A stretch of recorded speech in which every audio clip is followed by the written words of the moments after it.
Nabi itu sudah bernegosiasi ya, dari yang awalnya 50 ya, kemudian diturunkan sampai 5 gitu. Itu sudah sesuai dengan kemampuan kita sebagai manusia ya. Itu pun 5 waktu saja kita sering lalai, sering telat-telat ya kan, apalagi sampai 50 kali dalam sehari semalam ya. Itu sudah terukur. Semua syariah yang dicontohkan oleh Nabi itu sudah terukur, sudah sesuai dengan kemampuan kita ya. Jangan ditambah-tambah, jangan dikurangi-kurangi, apalagi dalam urusan ibadah ya. Alaikum bima tutikun ya. Hendaknya kamu itu beribadah sesuai dengan kemampuanmu ya. Fawallahi, demi Allah kata Rasulullah, la yamallullahu hatta tamallu. Allah itu tidak pernah bosan ya, memberikan pahala kepadamu ya. Hatta tamallu, hingga kamu sendiri yang merasa bosan.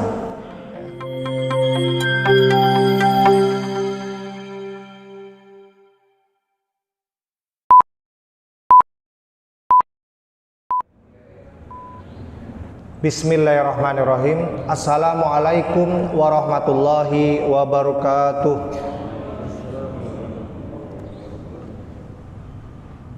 Hamdan thayyiban mubarakan fi, asyhadu an la ilaha illallah wa asyhadu anna Muhammadan abduhu wa rasuluhu, amma ba'd.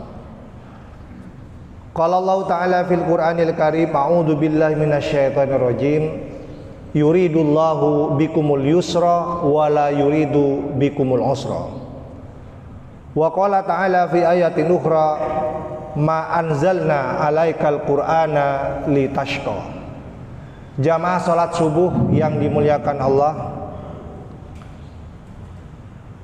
pada pagi hari ini kita patut berbahagia dan bersyukur masih kompak melaksanakan salat subuh secara berjamaah.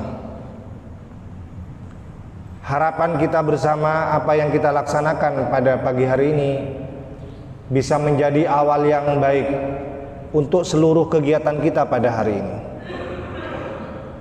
Seperti yang pernah saya sampaikan berkali-kali, kalau kita bisa mengawali setiap hari kehidupan kita dengan amalan-amalan kebaikan, insya Allah selama satu hari ini kehidupan kita akan dipenuhi dengan berbagai kebaikan-kebaikan.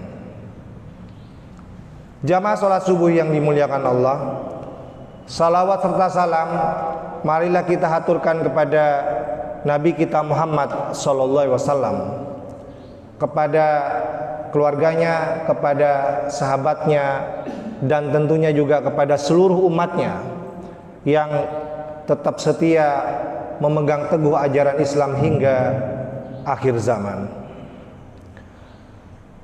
Jamaah salat subuh rahimakumullah, pada pertemuan sebelumnya hari Ahad yang lalu kita sudah membahas tentang penggunaan akhlak keseharian kita. Bagaimana kita menggunakan ungkapan insya Allah supaya tidak keliru.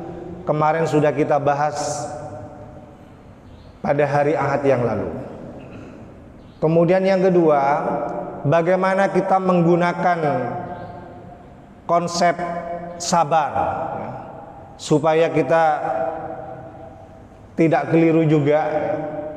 Sabar tidak selalu dipahami sebagai sikap diam, sikap pasif, siap menunggu.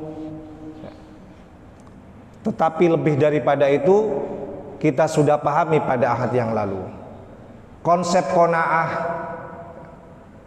konsep zuhud, sudah kita pahami pada pertemuan sebelumnya. Pada pagi hari ini kita akan melanjutkan pada bab yang lain, tidak kalah menariknya ya. Bab tentang al-iktisad fit ta'ah, proporsional dalam ketaatan. Walaupun kita ini bersemangat untuk terus meningkatkan ibadah kita ya, tetapi kita perlu tahu rambu-rambunya. Jangan sampai kita memahami ketaatan itu secara berlebihan, kemudian kita keluar dari rambu-rambu yang sudah ditetapkan oleh Rasulullah, terutama dalam masalah ibadah khassah, ibadah khusus, atau juga yang disebut dengan ibadah mahdhah. Oleh karena itu, bab ini juga menjadi penting untuk disampaikan, untuk diupdate. Sebagiannya pernah mungkin kita kaji, tetapi sebagiannya kita akan kaji pada pagi hari ini. Kenapa disegarkan kembali kajian ini, bahasan ini? Karena saya ingin menjelang bulan Ramadan ini, kita semua ini berbahagia untuk beribadah, untuk beragama. Beragama tidak lagi dianggap sesuatu yang berat, tetapi sebaliknya, dengan beragama semua urusan kita akan menjadi lebih mudah. Sebagaimana Allah berfirman dalam sebuah ayat yang saya bacakan tadi, a'udzubillahi minasyaitonirrajim, yuridullahu bikumul yusra. Allah itu menginginkan kamu itu mudah, wala yuridu bikumul usra, dan sebaliknya tidak menginginkan kita itu sulit. Oleh karena itu, berbahagialah kita yang beragama, berbahagialah kita yang taat dalam keimanan, karena Allah itu menghendaki kita berbagai kemudahan-kemudahan. Seandainya ada yang bertanya, kenapa Ustadz kalau ada orang yang beragama itu terasa malas, terasa sulit, berarti ada something, ada sesuatu di situ. Barangkali ada pemahaman yang keliru, ada pemahaman yang perlu dijelaskan, diluruskan, sehingga seolah-olah ketika dia menunjukkan ketaatan terasa sulit, terasa malas. Padahal sekali lagi Allah tidak menginginkan kita itu rumit. Dengan beragama semua urusan menjadi mudah. Dalam ayat yang lain Allah juga menegaskan, a'udzubillahi minasyaitonirrajim, ma anzalna alaikal qur'ana litashqa. Tidaklah kami turunkan Al-Qur'an itu kepadamu litashqa, untuk memberatkan, untuk bikin kita semakin susah, litashqa. Jadi diturunkannya Al-Quran itu bukan untuk membebani hidup kita sehingga kita terasa berat menjalani kehidupan. Jamaah yang berbahagia, oleh karena itu nanti kita akan buktikan antara teori yang saya bacakan tadi itu kan sesuatu yang normatif, sesuatu yang seharusnya semestinya dijelaskan di dalam Al-Quran, 2 ayat pendek tadi itu. Bagaimana prakteknya supaya dekat antara teori dengan praktek. Pada pagi hari ini marilah kita simak bagaimana Rasulullah dan para sahabatnya itu mempraktekkan ayat ini, sehingga beliau-beliau itu tetap enjoy, tetap happy, senang, bangga dengan ketaatan kepada Allah Subhanahu wa taala. Sebuah riwayat diceritakan oleh istri beliau Aisyah radhiyallahu anha, anna nabiyya, bahwasanya Nabi sallallahu alaihi wasallam dakhala alaiha, beliau itu masuk ke dalam rumahnya, wa indaha imro'atun, kebetulan di rumah Aisyah itu ada seorang perempuan. Qala, Rasulullah kemudian bertanya, man hadhihi, siapa perempuan ini? Qalat, kemudian Aisyah menjawab, hadhihi fulanah, ini namanya fulanah. Saya cari siapa perempuan ini, tidak dijelaskan secara eksplisit disebutkan namanya, tetapi hadis ini sahih. Ini namanya fulanah. Tadhkuru min sholatiha.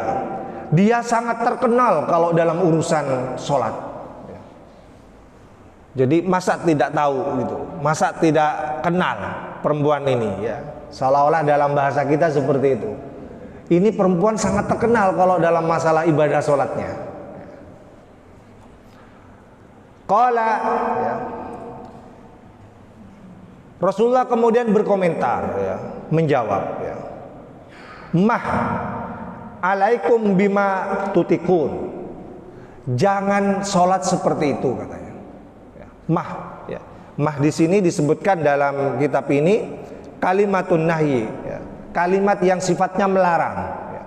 Mah jangan seperti itu ya. Alaikum bima tutikun, hendaknya kamu itu beribadah sesuai kemampuanmu saja ya. Jadi walaupun ingin menunjukkan ketaatan, keimanan, ketakwaan ya, jangan kemudian dia sholat ya, sholatnya itu melampaui ketentuan.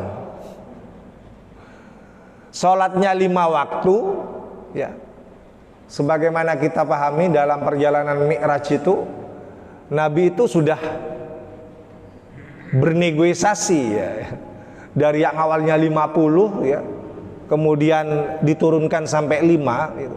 Itu sudah sesuai dengan kemampuan kita sebagai manusia ya. Itu pun 5 waktu saja kita sering lalai ya. Sering telat-telat ya kan, apalagi sampai 50 kali dalam sehari semalam ya.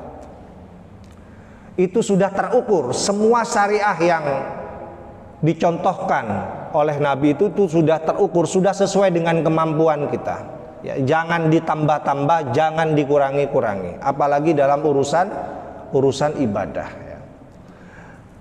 Jamaah sholat subuh yang berbahagia, saya ulangi sekali lagi, alaikum bima tutikun ya. Hendaknya kamu itu beribadah sesuai dengan kemampuanmu ya. Fawallahi, demi Allah kata Rasulullah, la yamallullahu hatta tamallu. Allah itu tidak pernah bosan memberikan pahala kepadamu hatta tamallu, hingga kamu sendiri yang merasa bosan. Jadi tidak perlu cak nareng mature bikap bieki, karena dari sangat pengennya banyak pahala ya, yang lain sudah selesai sholat, kita belum juga selesai sholat, tidak tahu sholat apa yang dikerjakan ya, karena mengejar pahala ya. Rasulullah memberikan teguran, Allah itu tidak pernah putus memberikan pahala ya. Disebutkan di sini yang dimaksud dengan yamalullah la yaqta'u thawabahu ankum ya. Tidak akan pernah terputus yang namanya pahala untuk kamu ya.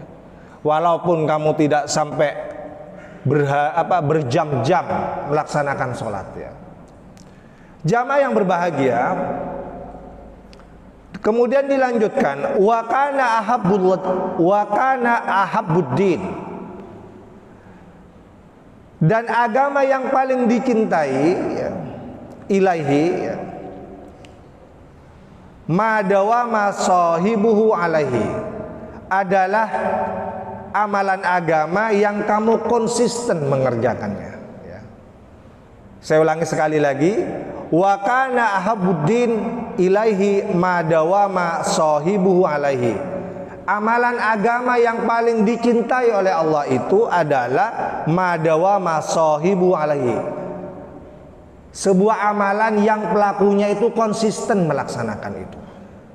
Jadi walaupun sedikit, tetapi kalau itu konsisten, istiqomah dilaksanakan ya, itu lebih dicintai ya, daripada ya, beramal banyak-banyak setelah itu nggak beramal lagi. Misalnya ya, kalau tidak punya uang sampai ratusan juta misalnya, saya tidak akan bantu masjid misalnya untuk membangun misalnya. Tina deki bila ladi rezeki banyak engkau buru nyumbang gitu. Nyumbang ya, satu kali banyak memang, ya, langsung nyumbang 10 juta misalnya, tapi setelah itu hilang, nggak pernah nyumbang lagi, ya. Itu lebih baik kita rutin, walaupun sekedar 10.000 setiap minggu, ya, tetapi itu rutin dilakukan, konsisten dilakukan. Saya pernah itu mendengar dari seorang takmir, ya, saya tidak perlu sebutkan di masjid mana ini, itu melihat ada seorang perempuan, ya. Sebenarnya kalau dilihat dari profesinya dia bukan siapa-siapa, hanya pedagang di pasar, ya. Tetapi takmir ini bercerita kepada saya, setiap hari Jumat saya selalu melihat orang itu memasukkan uang 5.000 rupiah, ya, di kotak amal itu setiap hari Jumat. Jamaah yang berbahagia, sampai berkali-kali beliau ini memergoki melihat kok sering sekali orang ini memasukkan ke kotak amal 5.000, dan itu rutin dilakukan setiap hari Jumat. Jamaah yang berbahagia, mungkin ini salah satu contoh yang tak terlihat, tak nampak, tidak semua orang tahu, ya. Tetapi ternyata ada orang-orang tertentu yang punya rutinitas, ya, ketaatan berinfak, ya, walaupun cuma 5.000 dilakukan setiap hari Jumat. Jamaah yang berbahagia, saya kira ini contoh konkret mungkin dalam kehidupan kita sehari-hari, bagaimana sebuah amal ibadah itu dilakukan secara dawam, secara konsisten. Jamaah yang berbahagia, ini hadis pertama yang hendak saya tegaskan, ya, bahwa beribadah itu mudah, ya. Tidak usah sulit-sulit. Kalau memang kita tidak punya kemampuan, ya, menyumbang terlalu banyak, saya sudah tidak apa-apa, kita berinfak semampunya saja, ya. Jamaah yang berbahagia, termasuk sholat juga. Sholat 5 waktu pasti itu adalah kewajiban, ya. Sholat sunnah, ya, seperti yang kita kerjakan setiap hari juga, ya. Ya, itu yang kita konsisten lakukan, ya. Tidak perlu kita kemudian menambah-nambah. Yang bikin rumit, yang bikin sulit itu kalau kita sering menambah-nambah sebuah ibadah yang sebenarnya sudah dicontohkan oleh Rasulullah. Dalam urusan ibadah, ya, bukan dalam urusan muamalah, dalam urusan ibadah khassah, ya, itu tata caranya khusus juga, ya. Sudah ditentukan, sudah dicontohkan. Tidak diperkenankan kita menambah-nambah, ya. Sebuah kebaikan, sesuatu yang baik dalam urusan ibadah mahdhah itu diukur berdasarkan contoh dari Rasulullah, ya. Makanya dalam sholat itu Rasulullah bersabda, "Shollu kama ra'aitumuni usolli." Sholatlah kamu sebagaimana kamu melihat aku ini sholat. Mulai dari takbiratul ihram sampai salam itu sangat detail, sudah dijelaskan. Tidak perlu ditambah-tambahi dengan ukuran baik menurut pikiran kita sendiri, ya. Misalnya ada pikiran sholat subuh kok dua rakaat sih, ya. Capek-capek saya nungguin dari jam 3, ternyata yang dikerjakan cuma 2 rakaat. Gimana kalau misalnya kita tambah, kan lebih baik. Nah, itu baik menurut pikiran kita, ya. Tidak boleh, ya. Jadi dalam urusan ibadah khassah, ibadah khusus, itu sudah ada tata cara yang khusus juga, ya. Tidak diperkenankan ditambah-tambahin berdasarkan baik buruknya pikiran kita. Sebaliknya kalau dalam urusan muamalah, ya, dalam urusan muamalah atau ibadah ammah, ibadah secara umum, ya, kita boleh berkreasi, kita boleh berinovasi, ya. Misalnya dalam berbisnis, ya, Kita mau berbisnis apa? Ya. Boleh kita berkreasi sesuai dengan zamannya, sesuai dengan kemampuan kita. Ya. Tidak harus sama dengan bisnisnya Nabi. Misalnya di zaman Nabi banyak orang berbisnis kurma misalnya. Di sini nggak ada kurma, ya kan? Kecuali kita mau import misalnya dari negara-negara penghasil kurma misalnya. Kita boleh berbisnis yang lain. Dalam urusan muamalah kita diberikan kebebasan untuk berkreasi, berinovasi selama tidak melanggar prinsip-prinsip dalam hukum Islam. Makanya Rasulullah ketika ditanya tentang bagaimana caranya bertani kurma itu ya, supaya lebat ya, supaya banyak buahnya ya, Rasulullah menjawab, antum a'lamu bi umuri dunyakum. Kalau urusan itu kamu itu lebih tahu daripada aku. Antum a'lam, kamu lebih tahu bi umuri dunyakum, dalam urusan duniamu. Jamaah yang berbahagia, inilah bedanya mengerjakan urusan ibadah dengan urusan muamalah. Kemudian yang kedua, hadis yang kedua ya, yang bisa kita jelaskan ya, terkait al-iktisad fi ta'ah, proporsional dalam ketaatan, adalah hadis yang diriwayatkan oleh Anas radhiyallahu anhu. Wa ja'a thalathatu rahtin ila buyuti azwajin nabi ya. Datang 3 orang sahabat kepada rumah istri-istri Nabi. Untuk apa 3 orang ini datang? Ya. Yas'aluna an ibadatin Nabi. Mereka ingin bertanya bagaimana ibadahnya Nabi. Ya. Ini mungkin bedanya kita dengan sahabat ya. Sahabat itu ternyata merasa tidak cukup ya, mengetahui ibadahnya Nabi ketika di masjid. Tapi lebih dari itu, sahabat itu pengen tahu bagaimana kalau ada di rumahnya, ibadah apa yang dilakukan ya. Itu yang dicoba dicari informasinya oleh 3 orang sahabat ini ya. Dari sangat semangatnya ya, sahabat ini sampai seperti itu ya. Falamma uhbiru, maka tatkala dikabarkan kepada mereka, diberitahu oleh istri-istri Nabi tentang ibadahnya Nabi ketika di rumahnya, ka'annahum taqalluha ya. 3 orang sahabat ini merasa sedikit ibadahnya. Jadi setelah diberitahu seperti apa ibadahnya Nabi ketika berada di rumah istrinya ya, ka'annahum taqalluha, 3 orang sahabat ini merasa sedikit. Kok saya kok merasa sedikit ya? Jadi seolah-olah kalau dalam pemahaman kita hari ini dibandingkan ibadahnya Nabi seperti itu, saya kok masih kurang. Jadi kira-kira seperti itu kalau dalam bahasa kita. Wa qalu, kemudian mereka berkata, aina nahnu minan nabi. Nah ini ya, ungkapan mereka, aina nahnu minan nabi, di mana perbandingannya kami dengan Nabi? Aina nahnu minan nabi, di mana ya, perbandingannya ibadahnya kami dengan ibadahnya Nabi, katanya. Wa qad ghufira lahu ma taqaddama min dzambi. Padahal Nabi itu sudah diampuni segala dosanya di masa lalu ya. Nabi itu sudah diampuni dosanya di masa lalu ya.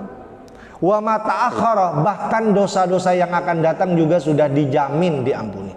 Tetapi semangat beribadahnya di rumahnya kok sangat luar biasa. Bagaimana kami dibandingkan ibadahnya Nabi? Aina nahnu minan nabi ya.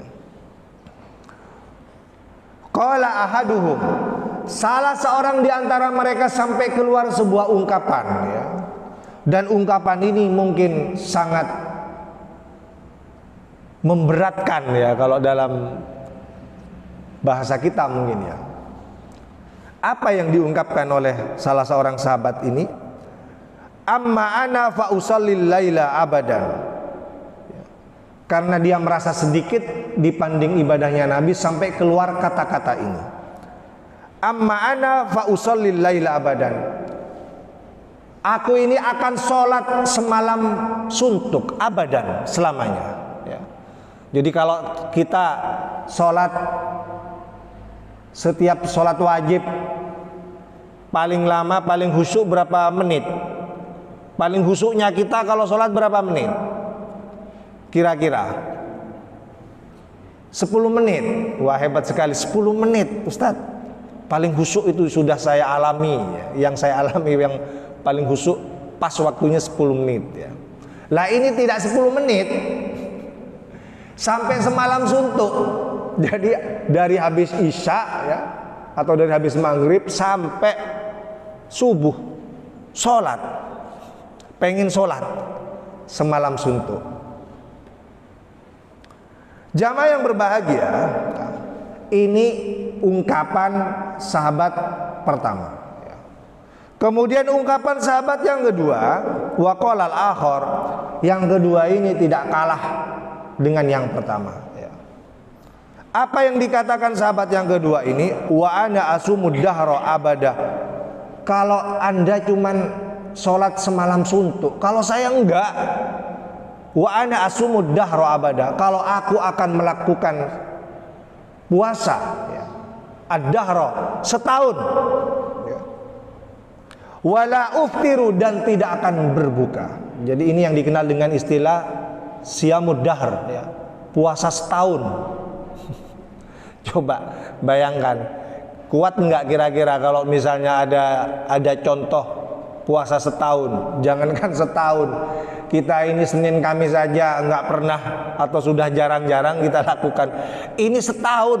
Dari sangat semangatnya sahabat ini sampai bilang, saya mau puasa setahun saja, untuk menyamai supaya bisa bersaing dengan ibadahnya Nabi gitu ya. Jamaah yang berbahagia, ini ungkapan sahabat yang kedua. Kita singkat saja karena waktunya terbatas ya. Wa qalal akhar, dan sahabat yang terakhir, yang ketiga ini tidak kalah hebat ya. Tidak kalah hebat dengan sahabat pertama, tidak kalah hebat dengan sahabat yang kedua. Apa komentarnya? Apa keinginannya? Wa ana a'tazilun nisa fala atazawwaj abadan. Kalau Anda cuman bisanya sholat semalam suntuk, Anda juga bisanya puasa setahun penuh. Kalau aku enggak, wa ana a'tazilun nisa, aku akan menjauhi perempuan ya. Wala atazawwaj abadan, dan tidak akan menikah. Coba, dari sangat pengennya dia menunjukkan ketaatan, beribadah full waktunya untuk Allah, sampai keluar kata-kata, saya tidak akan menikah, akan menjauhi perempuan, akan jomblo seumur hidup. Coba, kalau misalnya ada syariah seperti ini, kita mampu tidak melaksanakan ya? Tidak akan mampu ya. Oleh karena itu, faja'a Rasulullah, kemudian Rasulullah ini datang kepada tiga sahabat ini. Saya ulangi sekali lagi, faja'a Rasulullah ilaihim. Rasulullah kemudian datang kepada tiga sahabat ini. Faqala, kemudian menegur. Apa teguran beliau itu? Antumul ladina qultum kadza wa kadza. Kamu tadi yang bicara begini begitu. Kamu tadi yang bicara mau sholat semalam suntuk, tidak mau istirahat. Kamu tadi yang bilang mau puasa setahun penuh, wala uftiru, dan tidak akan berbuka. Kamu tadi yang bilang mau jomblo seumur hidup, tidak mau menikah. Amma wallahi, demi Allah, kata Rasulullah, inni la ahsyakum lillah. Aku ini orang yang paling takut di antara kamu kepada Allah. Wa atqakum, dan aku ini orang yang paling bertakwa kepada Allah di antara kamu ya. Lakinni, tetapi aku asumu wa uftiru, tapi aku ini berpuasa, wa uftiru, waktunya berbuka, aku ini berbuka ya. Jadi tidak puasa terus setahun penuh kemudian tidak berbuka ya. Wa usolli wa arkudu, aku ini juga sholat, wa arkudu, tetapi waktunya istirahat, aku ini istirahat wa atazawwajun nisa, dan aku ini juga menikahi perempuan. Jamaah sholat subuh yang berbahagia, hadis ini memberikan jawaban kepada kita semua, ya, bahwa beragama itu tidak seperti yang kita bayangkan. Menunjukkan ketaatan itu tidak selalu dalam bentuknya beribadah seperti yang saya ceritakan. Tidak selalu sholat terus, tidak selalu puasa terus, ya. Tidak selalu kemudian menyepi di masjid terus, lupa dengan anak dan istrinya. Bukan itu. Seperti kemarin saya sampaikan, zuhud itu, ya, jangan kemudian diartikan sebagai raghaba an syai', ya, tidak tertarik kepada sesuatu, wa tarakahu, kemudian dia meninggalkannya sama sekali, ya. Dalam prakteknya kemudian dipahami secara ekstrim, anti dunia, tidak mau dunia, hanya ingin mengutamakan kepentingan akhirat, kemudian di masjid terus misalnya, tidak mau menikah, ya, walaupun menikah tidak mau mencari nafkah untuk anak istrinya. Ini ditegur oleh Rasulullah. Beragama yang betul bukan seperti itu. Makanya tadi di awal saya bilang, diturunkannya Al-Quran itu bukan dalam rangka bikin kita berat, bikin kita sulit, ya. Allah itu menginginkan kita itu mudah, tidak bikin kita sulit, ya. Makanya beragama itu kita contoh bagaimana beragamanya Rasulullah. Yang dimaksud sunnah itu, kata Rasulullah, dilanjutkan, faman raghiba an sunnati falaisa minni, barang siapa yang tidak suka dengan sunnahku, falaisa minni, maka dia bukan termasuk golonganku. Dalam riwayat ini yang dimaksud sunnah itu bukan hanya puasa, bukan hanya sholat, bukan hanya beribadah. Yang dimaksud sunnah juga adalah ketika berpuasa, ketika berbuka, itu juga sunnah, ya. Bukan puasanya saja yang sunnah, ya. Waktunya berbuka, ya berbuka, itu juga sunnah. Sholat, bukan hanya sholatnya yang sunnah, waktunya istirahat, istirahat itu juga sunnah, ya. Jadi kita jangan keliru lagi memahami sunnah, seolah-olah sunnah itu dipahami dengan ibadah saja. Itu pun dipersempit, ibadah itu hanya sholat, hanya puasa. Sunnah itu bukan kemudian karena ingin mementingkan kepentingan akhirat, kemudian dia bujang selamanya. Bukan itu sunnah. Waktunya dia menikah, ya menikah. Itu juga sunnah, ya. Makanya Rasulullah bersabda dalam hadis yang lain, man istata'a minkumul ba'a falyatazawwaj, barang siapa yang sudah punya kemampuan untuk menikah, falyatazawwaj, maka hendaknya dia menikah. Itu juga sunnah, ya. Jadi sekali lagi, pagi ini kita mendapatkan pemahaman yang mungkin baru, ya. Kita tidak lagi memahami sunnah itu semata-mata hanya menjalankan ibadah sholat, ibadah puasa, dan ibadah-ibadah yang lain, ya. Muamalah yang lain, ya, termasuk menikah, ya, itu juga bagian daripada sunnah Rasulullah. Istirahat karena capek setelah kita itu bekerja, itu juga sunnah, ya. Oleh karena itu kita istirahat, ya. Oleh karena itu bukti bahwa sholat itu harus memperhatikan kemampuan kita, ya. Itu juga disebutkan dalam hadis yang lain yang terakhir, ya. Bagaimana Rasulullah itu ketika menegur ada seorang sahabat yang memasang tali di masjid, ya. Dakhalan Nabi al-masjidah, Nabi pernah masuk kepada sebuah masjid, ya. Kemudian faida hablun mamdud bainas saritain, kemudian Nabi itu menyaksikan ada tali yang diikat dari tiang yang satu ke tiang yang lain. Jadi ketika beliau itu masuk ke masjid, Rasulullah menemukan ada tali yang diikat dari tiang yang satu ke tiang yang lain. Faqala, kemudian Rasulullah bertanya, mahadzal habl, ini tali apa? Kok ada tali ada di masjid? Coba bapak-bapak takmir di sini. Ya, ini masjid seperti ini. Kalau dulu masjidnya nggak sama seperti ini. Kemudian dipasang tali misalnya. Ya. Pasti bertanya kan, ini kok ada tali di sini? Sama, Rasulullah juga heran. Kok ada masjid ada talinya gitu.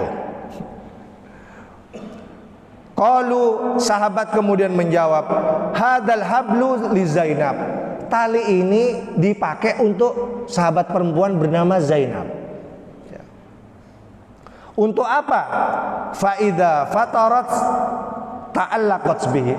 Apabila Zainab itu capek, ngantuk ketika sholat, ya, ta'allaqat bihi, itu bisa dijadikan untuk sandaran.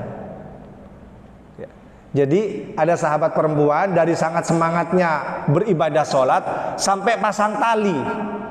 Jadi kalau sewaktu-waktu dia kecapean karena bekerja seharian, misalnya, tali itu bisa dipegang kalau ngantuk. Ya, pernah nggak kita sholat dalam kondisi ngantuk sampai nggak sadar kemudian hampir jatuh? Ya, kira-kira ini juga dialami oleh sahabat perempuan ini. Makanya supaya nggak jatuh kemudian pasang tali. Tapi ini ditegur oleh Rasulullah. Kemudian faqalan Nabi, kemudian Nabi bersabda, hulluhu, cabut tali itu, lepaskan tali itu. Liyusalli ahadukum nasyatahu fa idza fatara falyarkud. Hendaknya kamu itu sholat dengan rajin, tetapi serajin-rajinnya kamu sholat, apabila kamu itu capek, falyarkud, hendaknya kamu istirahat saja. Jamaah yang berbahagia, coba gimana tidak mudah beragama itu. Ya. Jadi kalau kita ini masih dalam kondisi capek, masih ngantuk, masih cukup waktu, sebaiknya istirahat dulu. Jangan memaksakan diri untuk sholat. Masih cukup waktu, istirahat saja dulu. Barang beberapa menit, setelah itu baru melaksanakan sholat. Ya. Saya pernah punya pengalaman juga. Kalau dalam kondisi capek, ya, kemudian sholat, itu menjadi tidak fokus. Ya. Pernah terjadi saya itu baca surat A, nyambung ke surat B, coba. Itu tidak sadar, ya, karena kita jujur pada waktu itu terlambat sholatnya. Ya. Habis kegiatan banyak, karena khawatir semakin terlambat kita sholat. Tapi ya itu resikonya tidak fokus.